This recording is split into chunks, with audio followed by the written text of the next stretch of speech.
नमस्कार, आप देख रहे हैं वेब दुनिया हिंदी। आज की सबसे चिंताजनक खबर लेकर हाजिर हैं हम। पश्चिम बंगाल का मुर्शिदाबाद जल रहा है। वक्फ संशोधन अधिनियम को लेकर भड़की हिंसा ने अब सांप्रदायिक रंग ले लिया है। घरों को जलाया गया, लोग भागने पर मजबूर हुए। अब सैकड़ों लोग अपनी ही धरती पर शरणार्थी बन गए हैं।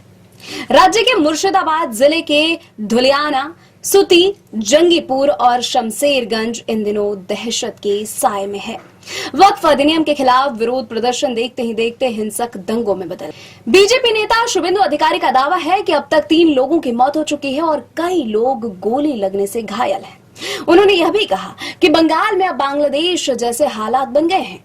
धुलियान से लगभग 400 लोग भागीरथी नदी पार कर मालदा पहुंचे हैं।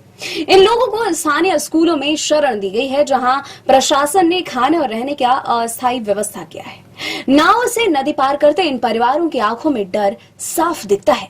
कई महिलाएं और बुजुर्गों ने कहा, हमारे घर जला दिए गए, हमें बमों से डराया गया और हमें कहा गया कि हम वक्फ एक्ट के जिम्मेदार हैं। अब सोचिए, जब कोई अपने ही देश में बेघर हो जाए, अपने ही मोहल्ले में पराये बना दिए जाए, तो कैसी होगी उसकी तकलीफ। एक महिला ने बताया, हमारे पुरुषों को पीटा गया, महिलाओं से बदसलूकी की गई, हम हाथ जोड़कर माफी मांगते रहे, फिर भी उन्होंने हमें नहीं छोड़ा। शमशेरगंज में एक 71 वर्षीय बुजुर्ग और उनके बेटे की पीट पीट कर हत्या कर दी जाती है। शनिवार को दोनों के शत विक्षत शव बरामद हुए। पुलिस अब दंगा प्रभावित इलाकों में रूट मार्च कर रही है। बीजेपी नेताओं ने ममता बनर्जी सरकार पर सवाल उठाते हुए कहा, यह तुष्टीकरण और प्रशासनिक विफलता का घिनौना उदाहरण है। अगर समय रहते केंद्रीय बल तैनात किए जाते तो शायद ये त्रासदी टाली जा सकती थी। अब इस पूरे मामले में कोलकाता हाईकोर्ट ने सख्त रुख अपना लिया है। न्यायमूर्ति सोमेन सेन की अध्यक्षता वाली खंडपीठ ने मुर्शिदाबाद में सीएपीएफ की तैनाती का आदेश दिया है। अदालत ने कहा कि जब आम लोग पीड़ित हैं तो न्यायपालिका आंखें बंद नहीं कर सकती है।